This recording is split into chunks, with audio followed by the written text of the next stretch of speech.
Welcome back. We are continue the last lecture of structure of pollen grain. तर आता बघूया आपण थोडंसं रिवाइज पोलन ग्रेनचं स्ट्रक्चर. पोलन ग्रेन काय आहे तर unicellular uninucleated non motile structure. हे आपण मागच्या लेक्चरमध्ये बघितलं होतं. तर थोडंसं परत एकदा त्याचं रिव्हिजन घेऊया. तर pollen grain angiospermic diploid angiospermic pollen grain हा कसा आहे युनिसेल्युलर आहे uninucleated non motile structure which are present inside the anther. आता anther मध्ये म्हटल्यापेक्षा कशामध्ये प्रेझेंट आहे पोलन शाक मध्ये प्रेझेंट आहे. आता बघा आपल्याला आता पोलन ग्रेन मध्ये काय बदल होणार आहे आणि पोलन ग्रेन पासून काय तयार होणार आहे ही जी प्रोसेस आहे या प्रोसेसला काय म्हणायचं तर ती प्रोसेस आहे डेव्हलपमेंट ऑफ मेल गमेटोफाइट.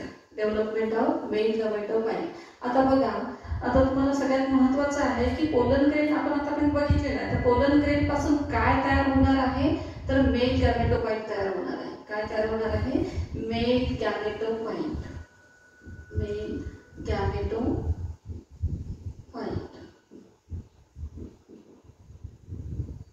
ही जी प्रोसेस आहे तर ती नेमकी कुठे होते तर ती एका ठिकाणी घडणारी प्रोसेस नाही आहे तर ती ठिकाणी दोन ठिकाणी. आता बिफोर पॉलिनेशन इन पोलन शाक आणि दुसरी जी स्पेस आहे ती काय आहे on stigma. After pollination on stigma. तर सगळ्यात पहिल्यांदा तुम्हाला आणखी कन्फ्युजन होत असेल की आपल्याला तर बघायचं आहे की डेव्हलपमेंट ऑफ मेल गॅमेट तयार कसा होतो ते बघायचं आहे. मग ही नवीनच शब्द काय आहे डेव्हलपमेंट ऑफ मेल गमेटोफाइट. तर मेल गमेटोफाइटचा मीनिंग होते कॅरियर ऑफ मेल गमेटोफाइट. आता गमेटोफाइट मीन्स बॉडी किंवा स्ट्रक्चर. असं स्ट्रक्चर जे काय कॅरी करतात गॅमेट कॅरी करतात. लक्षात ठेवा गमेटोफाइट मेल गमेटोफाइट असो किंवा फिमेल गमेटोफाइट असो त्याचं मीनिंग सगळ्यांनी लक्षात ठेवायचं आहे की गॅमेटो म्हणजे काय गॅमेट्स आणि फाइट मीन्स स्ट्रक्चर. फाइटचं मीनिंग काय होते स्ट्रक्चर किंवा ऑलरेडी एखादी बॉडी स्ट्रक्चर किंवा एखादी बॉडी जी काय कॅरी करते गॅमेट कॅरी करते त्याला म्हटलेलं आहे गॅमेटोफाइट. सोप्यात सोपं असं लक्षात ठेवायचं गॅमेटोफाइट्स म्हणजे कॅरियर ऑफ गॅमेट्स जो गॅमेटला कॅरी करतो. म्हणजेच आपल्याला जी प्रोसेस बघायची आहे डेव्हलपमेंट ऑफ मेल गमेटोफाइट म्हणजेच development of male gamete in a specialised structure. लक्षात ठेवायचं आहे. तर सगळ्यात पहिल्यांदा आपलं मागच्या लेक्चरमध्ये होऊन गेलेलं स्ट्रक्चर आहे पोलन ग्रेन तुम्हाला सगळ्यांना परिचयाचा आहे. तर तो कसा आहे युनिसेल्युलर आहे which are present inside the pollen sac. कुठे प्रेझेंट आहे तो पोलन शाक मध्ये प्रेझेंट आहे. आता इथे हे जे पोलन ग्रेन आहे याच्यामध्ये काय चेंजेस होत जाईल आणि तो काय मेल गमेटोफाइट तयार होईल त्यापासून. म्हणजेच pollen grain is the first cell of male gametophyte ज्याच्यापासून तयार होणार आहे तसा पहिला सेल कोणता आहे तर कोणता पोलन ग्रेन. जसं आपली बॉडी तयार होते कशापासून तयार होते तर पहिला सेल आहे आपला झायगोट पासून आपलं टोटल बॉडी तयार होते. तशीच मेल गॅमेटोफाइट हे नेमकं कशापासून तयार होतं तर कशापासून पोलन ग्रेन पासून तयार होतं. तर आता या पोलन ग्रेन पॉलिनेट होतो आपल्याला माहिती आहे त्याचं पॉलिनेशन होतं आणि ते कशावर जाऊन पडतं स्टिग्मावर जाऊन पडतं आणि स्टिग्मावर काय होतं तिथे ऑलरेडी जर्मिनेशन आणि फर्टिलायझेशन. नंतर ती काय प्रोसेस कंटिन्यू मध्ये होते फर्टिलायझेशन. मग आता फर्टिलायझेशन साठी ऑलरेडी तुम्हाला माहित आहे की प्लांट इज इमोव्हेबल असल्यामुळे ऑलरेडी मेल गॅमेट आणि फिमेल गॅमेट ज्या प्रोसेसनी काय जवळ येतात ती प्रोसेस आहे पॉलिनेशन. मग पॉलिनेशनच्या आधीच पोलन ग्रेन मध्ये काय बदलाव होतात काय चेंजेस होतात कशामध्ये असताना पोलन शाक मध्ये असताना त्या स्टेपचं नाव आहे बिफोर पॉलिनेशन इन पोलन शाक. बघा changes is occur in pollen शाक बिफोर पॉलिनेशन. जे चेंजेस पोलन शाक मध्ये घडून येणार आहे पोलन ग्रेन मध्ये घडून येणार आहे तर बिफोर पॉलिनेशन म्हणजे पॉलिनेशन व्हायच्या आधी पोलन ग्रेनला कसं तयार व्हावं लागेल कसं तयार व्हावं लागेल, काय असेल. जसं तुम्हाला वाटेल की हाच पोलन ग्रेन जाऊन जर पडला स्टिग्मावर लगेच जर्मिनेट होईल आणि नंतर फर्टिलायझेशन होईल, तसं बिलकुल नाही आहे. त्याच्यामध्ये नेसेसरी आहे काही, त्याच्यामध्ये जे त्याचं कंडिशन आहे. ऑलरेडी तुम्हाला माहिती आहे की आपली जी बॉडी आहे, आपण आपला जन्म झाल्यानंतर आपण काय चाइल्ड बनतो, नंतर प्युबर्टीला आपण पोहोचतो. प्युबर्टी पिरियड म्हणजेच काय होते, आपला रिप्रोडक्शन, म्हणजे आपण मॅच्युअर होतोय. ऑलरेडी काय होतं, आपण मॅच्युअर होतो. मग या पोलन ग्रेनला सुद्धा आवश्यकता आहे मॅच्युअर होण्याची. ऍक्च्युली मी याला काय म्हणणार आहे, इमॅच्युअर पोलन ग्रेन. आणि नंतर जेव्हा तो 2 सेल्ड स्टेज मध्ये जाणार आहे तेव्हा आपण त्याला काय म्हणणार आहे, mature pollen grain. Mature pollen grain. बघा ही जी प्रोसेस आहे, आता सगळ्यात पहिल्यांदा हा परिचयाचा आहे पोलन ग्रेन. आता या pollen grain undergoes unicellular pollen grain undergoes mitotic division and produces diploid किंवा two-celled pollen grain. हा कोणता आहे, 2-celled pollen grain. हा कोणता पोलन ग्रेन आहे, 2-celled microspore. Pollen grain is also called as microspore. म्हणजे एकच सेल होता. आता किती सेल तयार झाली इथे, 2-celled पोलन ग्रेन. त्याला आपण दुसराही शब्द यूज करू शकतो, मॅच्युअर पोलन ग्रेन. कोणता pollen grain, mature pollen grain. 2-celled pollen grain is mature for ready to pollination. कशासाठी, पॉलिनेशन साठी तो तयार आहे. म्हणजे आपल्याला तेच बघायचं होतं की पॉलिनेशन प्रोसेस होणार आहे, पण पॉलिनेशनच्या पूर्वी पोलन ग्रेन मध्ये कोणते बदलाव होणार आहे आणि पॉलिनेशन नंतर कोणते बदलाव होणार आहे, तेच आपल्याला आजच्या टॉपिक मध्ये बघायचं आहे. डेव्हलपमेंट ऑफ मेल गमेटोफाइट 2 स्टेप मध्ये, before pollination and after pollination. बघा आता आपल्याला जो मिळालेला आहे तो कोणता पोलन ग्रेन आहे, 2-celled पोलन ग्रेन. बघा याच्यामध्ये एकच न्यूक्लियस, एकच सेल होता. आता याच्यामध्ये काय दिसून राहिलेलं आहे तुम्हाला, ब्ल्यू कलर मध्ये दिसून राहिलेला एक लार्जर सेल आणि इथे स्पिंडल सेल कडे छोटासा सेल दिसून राहिलेला आहे, which is called as generative cells. असे डायरेक्टली 2 अनइक्वल सेल्स आपल्या समोर दिसतात. Directly pollen grain, unicellular pollen grain undergoes mitotic division and produces 2 unequal cells. The larger cells is called as tube cell. It is also called as vegetative cells. बघा जो मोठा आहे आकाराने त्याला तुम्ही काय म्हटलेलं आहे, ट्यूब सेल. आणि जो आकाराने छोटा आहे which is called as generative cells, which is spindle shaped. आता इथे आणखी थोडंसं लक्षात ठेवायचं आहे तुम्हाला की tube cell contain tube nucleus and generative cells contain generative nucleus. दोन्ही मध्ये 2 प्रकारचे वेगवेगळ्या प्रकारचे न्यूक्लियस प्रेझेंट आहे, ट्यूब न्यूक्लियस, जनरेटिव्ह न्यूक्लियस. आता याच्यामध्ये 2 सेल्स ऑलरेडी आपल्याला माहित आहे. एक आहे कोणता, लार्ज सेल आणि दुसरा कोणता आहे, स्मॉलर सेल्स. आता दोन्ही cells, large cell which is called as tube cell, smaller cell which is called as generative cells. आता याच्यामध्ये काय प्रेझेंट आहे, काय अब्सेंट आहे, एवढे 2 गोष्टी तुम्हाला लक्षात ठेवायच्या आहे. तर large cell contains stored food material. याच्यामध्ये महत्वाचं which are store in vacuole, larger vacuoles. याच्यामध्ये तुम्ही लार्ज सेल आहे तर लार्ज व्हॅक्युअल प्रेझेंट आहे असं सांगू शकता डायरेक्टली. तुमच्या लक्षात ठेवण्यासाठी सोपं जाईल. Stored food material, large cell contains food material. पण जो स्मॉलर सेल आहे ज्याला जनरेटिव्ह सेल आपण म्हणतोय तर त्याच्यामध्ये काय, फूड मटेरियल अब्संट. काय आहे, फूड मटेरियल अब्संट.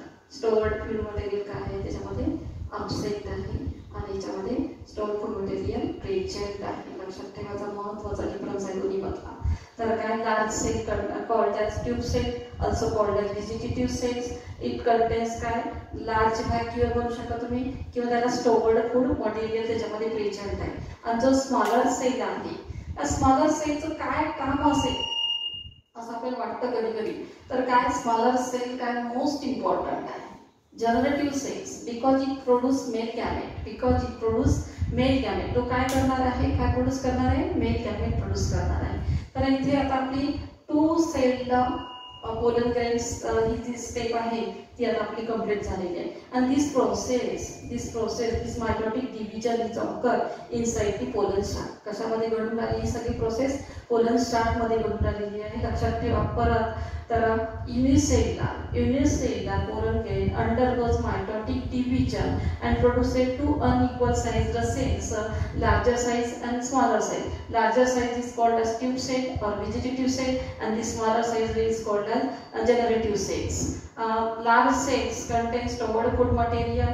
Smaller cells यामध्ये काय प्रेझेंट absent आहे? फूड मटेरियल absent आहे. म्हणजेच व्हॅक्युअल absent, व्हॅक्युअल प्रेझेंट असंही तुम्ही लक्षात ठेवू शकता. याच्यामध्ये न्यूक्लियस ट्यूब सेल मध्ये आणखी एक लक्षात ठेवायचं आहे, लार्ज न्यूक्लियस प्रेझेंट आहे. कसा प्रेझेंट आहे? Large nucleus. आणि याच्यामधला जो न्यूक्लियस आहे तो स्मॉलर आहे. म्हणजे सेल स्मॉल आहे आणि त्याच्यामध्ये काय व्हॅक्युअल सुद्धा काय स्मॉल आहे आणि त्याच्यामध्ये फूड मटेरियल absent आहे. लक्षात ठेवायला फार सोपं. जनरली याचा आकार काय असतो? छोटा असतो, एकदम छोटा असतो. आणि सेल वॉल इज absent. एक सेकंड प्रॉपर्टी लक्षात ठेवायची आहे याची. तर सेल वॉल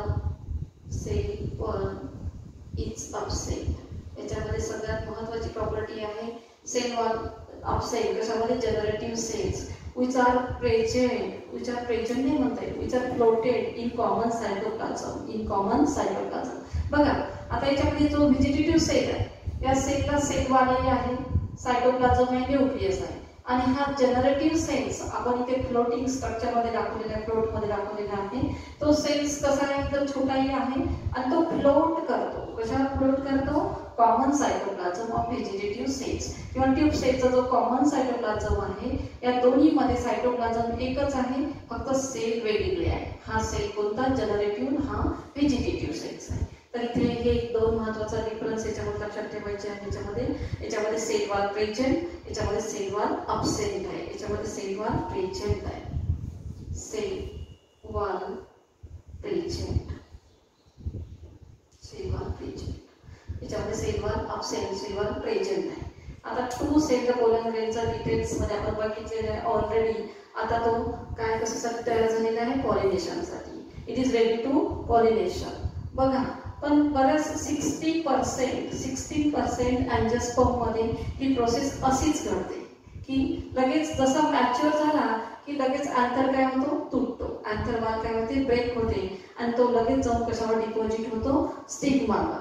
60% अँजिओस्पर्मचे ही कॉमन प्रोसेस आहे. पण काही याच्यामध्ये ऑलरेडी काही अँजिओस्पर्म मध्ये तर नियर अबाउट काय 30% अँजिओस्पर्म मध्ये ही जी प्रोसेस आहे generative cells are divided into generative nucleus is divided into two male gametes before pollination. पण मी काय म्हटलं ते रेअरच अँजिओस्पर्म मध्ये घडते. नियर अबाउट जास्तीत जास्त मोस्ट अँजिओस्पर्म मध्ये ही अशीच लगातार होणारी प्रोसेस आहे की already two cell pollen grains is ready to pollination and which are deposited after breaking anther wall which are deposited on the stigma. नंतर ती कशावर? स्टिग्मावर जाऊन काय डिपॉझिट होते. पण रेअरली ते पण एक लक्षात ठेवायचं आहे सगळ्यांनी की 30% नियर अबाउट अँजिओस्पर्म मध्ये generative nucleus are divided into two non motile male gametes. इथेच मेल गॅमेट तयार होतात. बघा इथे थोडंसं एक स्ट्रक्चर काढून दाखवते की ऑलरेडी हा जो पोलन ग्रेन आहे आपण इथे काढून दाखवलाय. तर याच्यामध्ये हा जो आहे व्हेजिटेटिव्ह सेल्स आहे आणि हा फ्लोट कंडिशन मध्ये कोणता आहे? तर जनरेटिव्ह सेल्स आहे. त्याच्यामध्ये एकच न्यूक्लियस असतो तर नंतर दोन तयार होतात, म्हणजे दोन मेल गॅमेट तयार होतात. त्याच्यामध्ये बिफोर पॉलिनेशन रेअरली लक्षात ठेवायचं आहे. पण कंटिन्युअस मध्ये ही प्रोसेस चालू ठेवायची आहे आपल्याला. Already before pollination in pollen shaft immature pollen grain is converted into mature pollen grains. एवढं जरी लक्षात ठेवलं तरी सफिशियंट आहे. डिटेल मध्ये तुम्हाला MCQ साठी विचारलं जाऊ शकतं.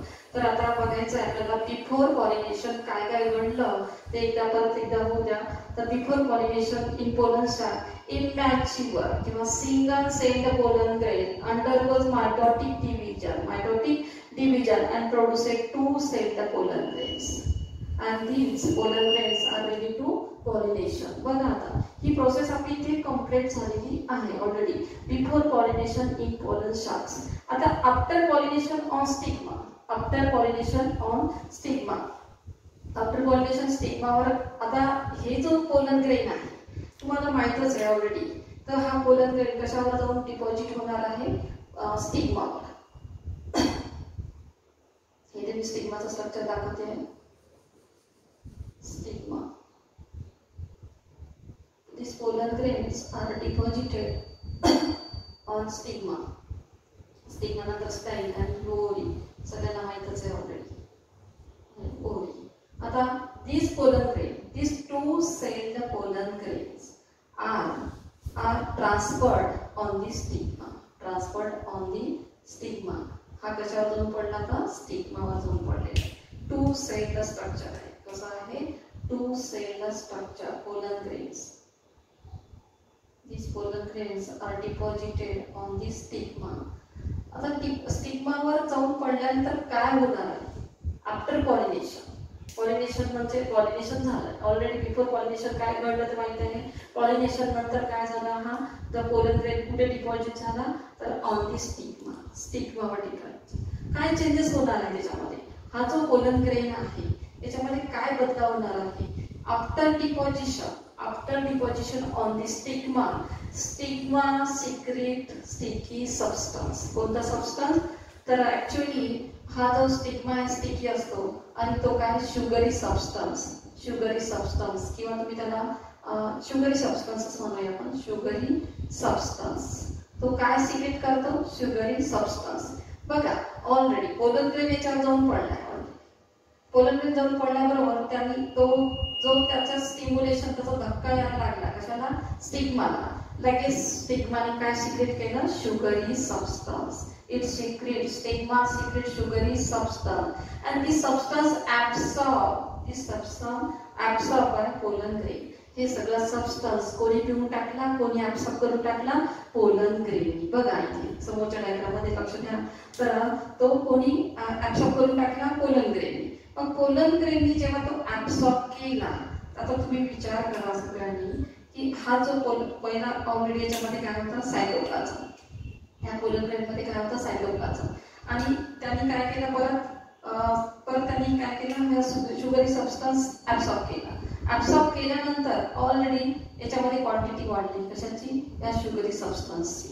मग याचं ऑलरेडी याच्यामध्ये क्वांटिटी वाढल्यानंतर सायटोप्लाझमची क्वांटिटी वाढलेली आहे. मग आता सायटोप्लाझमची क्वांटिटी वाढल्याबरोबर the pressures are develop inside the intine. इंटाइनवर काय झालेलं आहे? तर काय? प्रेशर डेव्हलप झालं. मग त्या प्रेशरनी due to the pressure develop inside the pollen grain, inside the cytoplasm, the intine is comes out. Came out. कशाच्या बाहेर आलेली आहे ती? तर पोलन ग्रेनच्या बाहेर आली आहे. In the form of tubes. In the form of tube. बघा इथे तुमच्या समोर सगळ्या गोष्टी घडत आहे ऑलरेडी. हा जो पोलन ग्रेन आहे तो कशावर जाऊन पडला? तर स्टिग्मावर. स्टिग्मावरून काय आलं? त्याच्यामधून बाहेर शुगरी सबस्टन्स बाहेर आला. तो कोणी पिऊन टाकला? पोलन ग्रेनने. पोलन ग्रेनच्या आतमध्ये काय झालं? सायटोप्लाझमची क्वांटिटी खूप जास्त झाली. मग तिथे कशावर त्याच्यामध्ये काय डेव्हलप झालं? प्रेशर डेव्हलप झालं. आणि ते प्रेशर कशावर पडलं? इंटाइनवर. आणि intine is comes out. Intine is comes out through jump overs in the form of pollen tube. हा कोणता पोलन ट्यूब बाहेर आला? इंटाइननी आणला. एक्झाइननी नाही आणलेला. लक्षात ठेवायचं आहे. एक्झाइन कम्स आउट नाही होत तर काय? Intine comes out because intine is the internal layer. आतल्या लेअरवरच काय झाला? दबाव पडला, प्रेशर पडलं. आणि त्या प्रेशरमुळेच इंटाइन बाहेर आली. कशा? Through jump overs in the form of pollen tubes. हा पोलन ट्यूब बाहेर आला. इथे बघा इथे जी प्रोसेस आहे आपल्याला पाहिजे आहे काय आहे? तर development of male gametophyte step by step तयार होत आहे. सगळ्यात पहिल्यांदा इमॅच्युअर पोलन ग्रेन, नंतर मॅच्युअर पोलन ग्रेन, नंतर बघा तो कशावर जाऊन पडला? तर स्टिग्मावर जाऊन पडला. स्टिग्मावर जाऊन पडल्यानंतर त्याचं काय होणार आहे? त्याच्यामध्ये काय बदलाव होणार आहे? तर त्याच्यामध्ये काय तयार झालं? Pollen tube. बघा एक तर ही डायग्राम आपण इथे स्पेशली काढलेली आहे. इथे बघा इथे आपण काढून दाखवू शकतो की already germination of pollen grain is occur on stigma. स्टिग्मावर ते जर्मिनेशन कंप्लीट झालं. जर्मिनेशन म्हणजे पोलन ग्रेन जर्मिनेट झाला आणि काय तयार झालं? Pollen tube. हा पोलन ट्यूब पहिल्यांदा छोटा असतो. नंतर त्याचं काय होतं एक्सटेन्शन होतं. कुठपर्यंत जाऊन पोहोचतो तो पोलन ट्यूब आतमध्ये. इथे काय असतात ओव्हरीमध्ये ओव्ह्यूल्स असतात. ओव्हरीमध्ये काय असतात ओव्ह्यूल्स आणि त्या ओव्हलच्या आतमध्ये एंट्री करतो. आतमध्ये एंट्री करतो. बघा हा जो पोलन ट्यूब इथे दाखवलेला आहे, हा पोलन ट्यूब हा नंतर कुठे जातो आतमध्ये ओव्हूलमध्ये. मग आता इथे काय झालेलं आहे पोलन जर्मिनेट झालेला आहे. त्याने काय तयार केलेलं आहे पोलन ट्यूब.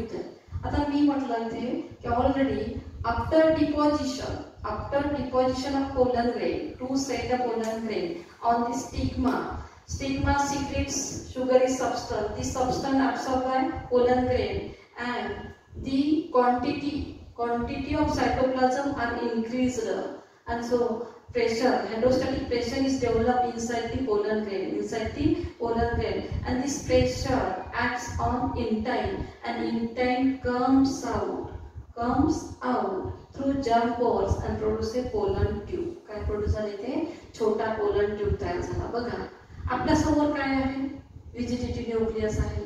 हा कोणता न्यूक्लियस आहे जनरेटिव्ह न्यूक्लियस आहे. मग ऑलरेडी याच्यामध्ये असलेले कोणते न्यूक्लियस दोन, एक व्हेजिटेटिव्ह न्यूक्लियस तो लगेच खाली बॉटमला आला, त्या ट्यूबच्या बॉटमला आला, आणि दुसरा कोणता न्यूक्लियस होता जनरेटिव्ह न्यूक्लियस तो लगेच कुठे आला या ट्यूब मध्ये आला. सायटोप्लाझम सुद्धा कुठे मायग्रेट झालं या ट्यूब मध्ये. बघा काही वेळानंतर तर काय झालं ऑलरेडी हा ट्यूब एक्सटेंड झाला. कशासाठी एक्सटेंड होतो तो, कशामध्ये एंट्री करण्यासाठी ओव्ह्यूल्स मध्ये एंट्री करण्यासाठी. तो एनलार्ज झाला, एक्सटेंड झाला.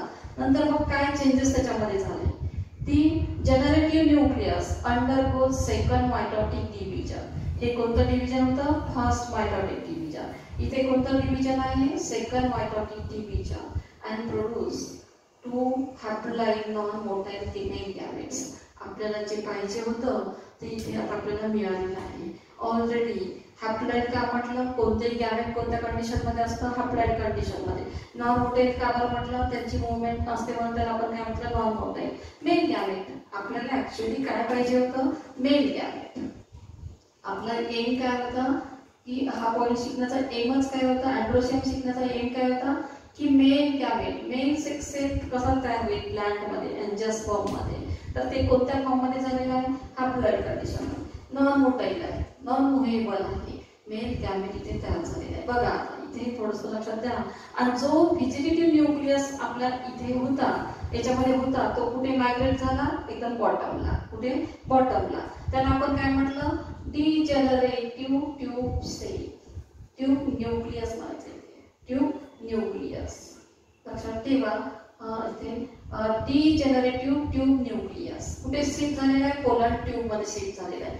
Degenerative tube nucleus. डिजनरेटिव्ह का म्हटलेलं आहे कारण त्याचं काम संपलेलं आहे, तो काय झालेला आहे निष्क्रिय झाला, आणि तो कुठे येऊन थांबला बॉटमला, या पोलन ट्यूबच्या बॉटमला येऊन थांबलेला आहे. त्याच्यामध्ये काय काय दिसतंय आपल्याला या ट्यूब मध्ये काय काय दिसून राहिलेलं आहे आपल्याला, तर इथे डिजनरेटिव्ह ट्यूब न्यूक्लियस बॉटमला, मध्ये काय दिसतं आपल्याला सायटोप्लाझम. इथे काय दिसून राहिलेलं आहे सायटोप्लाझम.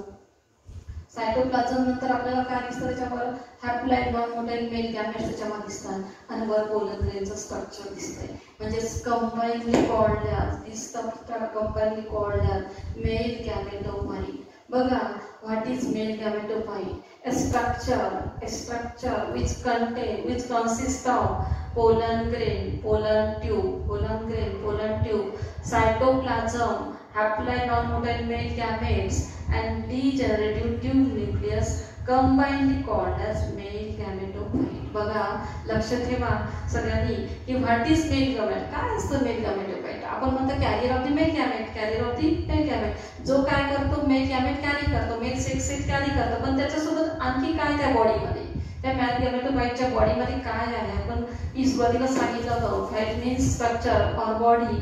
ज्या बॉडीमध्ये ज्या स्ट्रक्चरमध्ये काय प्रेझेंट आहे गॅमेट प्रेझेंट आहे. मोस्ट इम्पॉर्टंट काय आहे मेल गॅमेट आहे. तर इथे सगळ्यांनी कॉन्सन्ट्रेट करायचं आहे. इथे आवश्यक नाही आहे haploid non motile male gamete. Mail gamete हे तुम्ही लिहू शकता, पण मुद्दाम त्याची जी प्रॉपर्टी आहे त्याचं जे कॅरेक्टरिस्टिक्स आहे ते कसं आहे हॅप्लॉइड आहे, नॉन मोटाईल नॉन मुव्हेबल आहे मेल गॅमेट. इथे तुम्ही आणखी तुम्हाला सोपं जावं म्हणून टू शब्द इथे आणखी यूज करू शकता. Two haploid non motile male gamete. आता बघा, मेल गॅमेट तयार होत असताना ऑलरेडी पूर्ण मेल गॅमेटोफाइट तयार होत असताना how many mitotic division is occur during the development of male gametophyte, असा एमसीक्यू तुम्हाला विचारला जाऊ शकतो की किती वेळा मायटोटिक डिव्हिजन झालेला आहे जेव्हा मेल गॅमेटोफाइट तयार होतो, पण कधी, कशापासून तर युनिसेल्युलर पोलन ग्रेन पासून, unicellular single celled pollen grains. How many mitotic division is occur during the development of male gametophyte when it is formed, when it is produced, when it is developed from single celled pollen grains. तर तुम्हाला किती वेळा सांगता येईल, तर किती, 2 वेळा. एक वेळा इथे होतं आणि एक वेळा इथे होतं. इथे मायटोटिकच डिव्हिजन का बरं झालेलं आहे, कारण इथे कोणती प्रोसेस चालू आहे, डेव्हलपमेंट. आणि तुम्हाला ऑलरेडी सगळ्यांना माहीतच आहे डेव्हलपमेंटसाठी कोणतं डिव्हिजन नेसेसरी आहे, मायटोटिक सेल डिव्हिजन. आता इथे जर तुम्हाला असं जर विचारलं how many mitotic and meiotic division is occur during the development of male gametophyte from pollen mother cells, असा प्रश्न तुम्हाला माहित आहे की सीटी मध्ये येऊन गेलेला आहे, मग तुम्हाला इथे 2च मायटोसिस दिसते, तर मिओसिस तर नाहीये. पण ऑलरेडी तुम्हाला सगळ्यांना माहितच आहे पोलन ग्रेन कशापासून प्रोड्यूस झालेला आहे, पोलन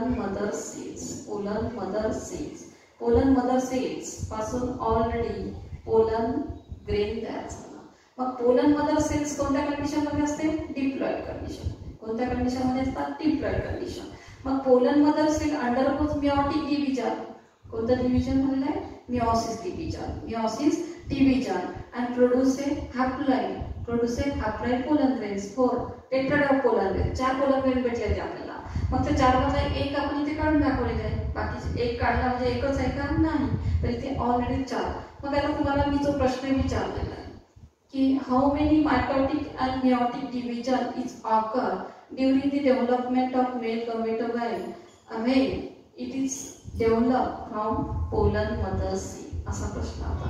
तर इथे मी काय उत्तर देणार आहे, 1 meiosis and 2 mitosis. 1 meiosis and 2 mitosis.